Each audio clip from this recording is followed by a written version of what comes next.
So pagkatapos nito, dadako naman tayo sa 1935 Commonwealth Constitution. Bago ang lahat, ako nga pala si Leonard S. Sacote. So, ang 1935 Commonwealth Constitution ay isa sa pinakamahalagang dokumento sa kasaysayan ng Pilipinas dahil ito ang naging batayan ng mga pamahalaan habang inihahanda ang bansa tungo sa ganap na kalayaan mula sa Estados Unidos. So, preamble o panimula.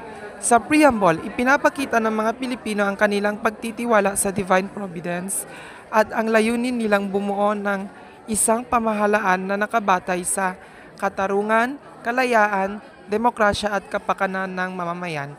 Nilalayon din itong pangalagaan ang kayamanan ng bansa at tiyaking makamit ng mga susunod na henerasyon ang mga biyaya ng kalayaan. Pagbuo ng Commonwealth 1935 to 1946. Ang 1935 Constitution ang nagtatag sa Commonwealth of the Philippines, isang pansamantalang pamahalaan na nilikha upang ihanda ang Pilipinas para sa ganap na pagsasarili.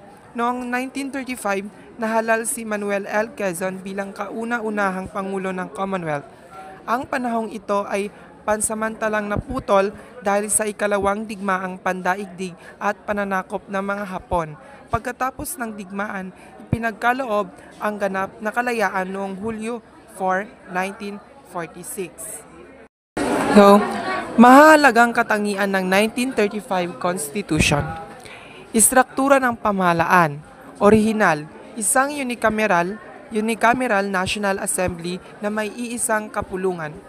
Pagbabago noong 1940, naging bicameral ang Kongreso na binubuo ng Senado. Mababang kapulungan or House of Representatives, sangay ehekutibo or executive, unang termino ng Pangulo at pangalawang Pangulo. So, 6 na taon, walang re-election. Pagkatapos ng 1940 Amendment, 4 na taon, pwedeng mag-re-elect ng isang beses. Karapatang bumoto. Noong una, lalaki lamang na 21 taong gulang pataas. Marunong bumasa at sumulat.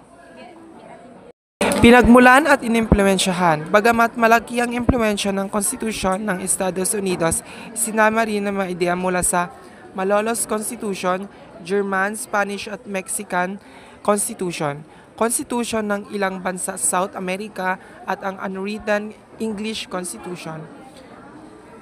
Mga batas ng US na naging daan sa Constitution. Number 1, Philippine Organic Act of 1902, unang batas na nagbigay ng organisadong pamahalaan sa Pilipinas. Nagtatag ng Philippine Assembly, bumuo ng bicameral legislation. Number 2, Philippine Autonomy Act of 1916 by Jones Law. Pinalitan ang Philippine Commission ng ganap na halalang Senado. Nangako ng kalaunang kalayaan para sa Pilipinas.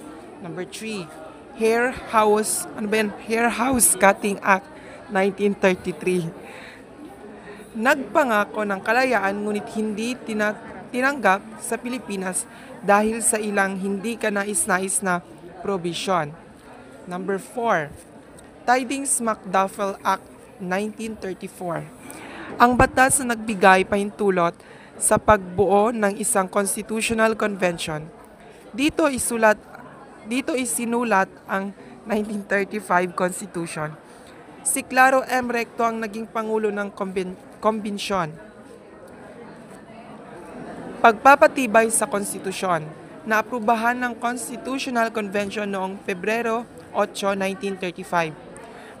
Pinagtibay ng Pangulong Franklin Roosevelt noong Marso 25, 1935. Naging batayan ng halalan noong Setyembre 1935.